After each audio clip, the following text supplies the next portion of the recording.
Ayan mga lods, ito yung part 2, ang kadugtong ng bitokang manok. So yung una kong video guys, yung ano yun, backyard. So ito naman yung kalahati, yung pababa. Siyempre, inayos na natin yung insta natin dyan mga lods. Diba? Shout out sa mga kasabayan natin dyan na galing Maynila, pauwi ng Bicol. Diba? So yun, diretso na tayo para makita nyo yung karugtong ng bitokang manok mga lods. Diba? So time check, mag alas 6 na dyan mga lods. So umalis tayo ng QC. It's 1 ng hapon, diba? So 5 hours nasa bitokang manok na tayo. Ayun no, so diretso na tayo guys. Nakikita nyo, napakaganda ng daanan dito. Pag once na meron pang liwanag kagaya nyan, buti naabutan ko na maliwanag pa konti. So padilim na rin dyan, nag-aagaw na yung liwanag at saka dilim mga padi. Diba? Shoutout sa lahat ng mga OFW natin mga lods. And shoutout sa lahat ng mga solid followers natin. So from QC to Ulan, Sorsogon tayo mga lods. Solo rider tayo mga padi. So napakaganda rito, dumaan sa bitokang manok mga lods.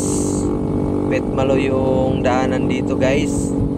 Makikita mo, 'di ba? Basic na basic yung rides natin mga lodi. 'Di ba? Kung baga sa panahon, so nakisama yung panahon mga lods. Buti na lang di umuulan.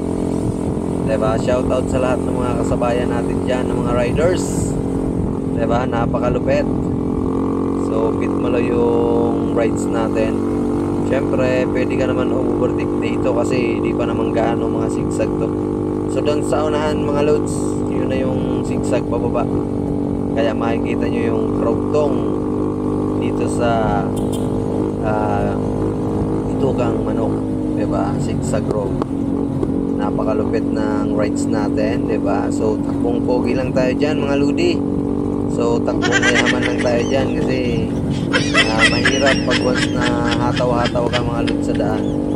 So kung gusto may mag-overtake sa'yo na mabilis, paunahin mo, diba? Ganun lang tayo ka basic mag-rides pauwi ng Bicol. So far pala mga lods, itong sinuli natin yung dala natin na service pa Bicol. So pangalawang ano niya, pangalawang baba na, diba? So galing ng QC to Bicol, diba? So syempre nagpailaw na tayo dyan, gawa nung madilim na yung ilaw natin dyan guys. So meron tayong white at saka meron tayong yellow.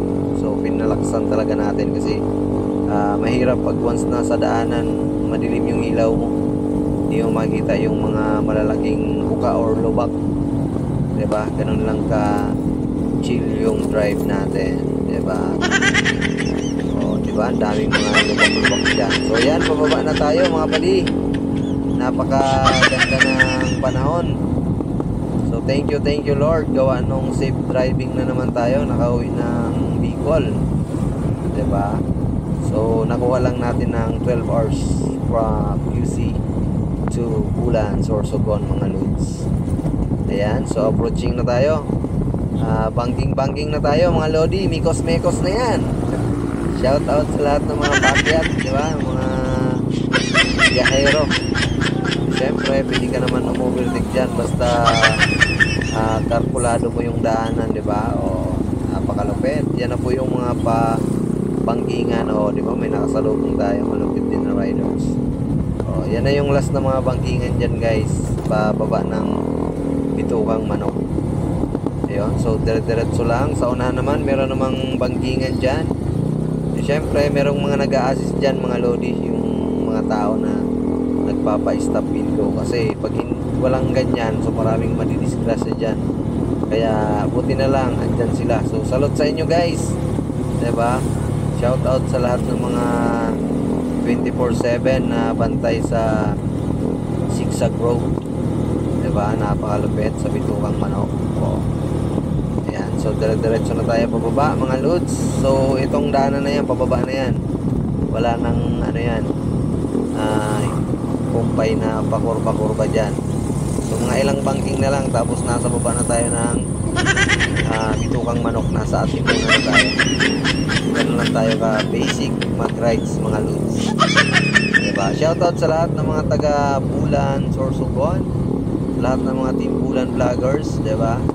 Shoutout sa inyong lahat sa Team Bulan Reels Creator, na nagpuriyat ang mga kagayunan, kagwapuan. Shoutout po sa iyo yung tiro dyan, diba?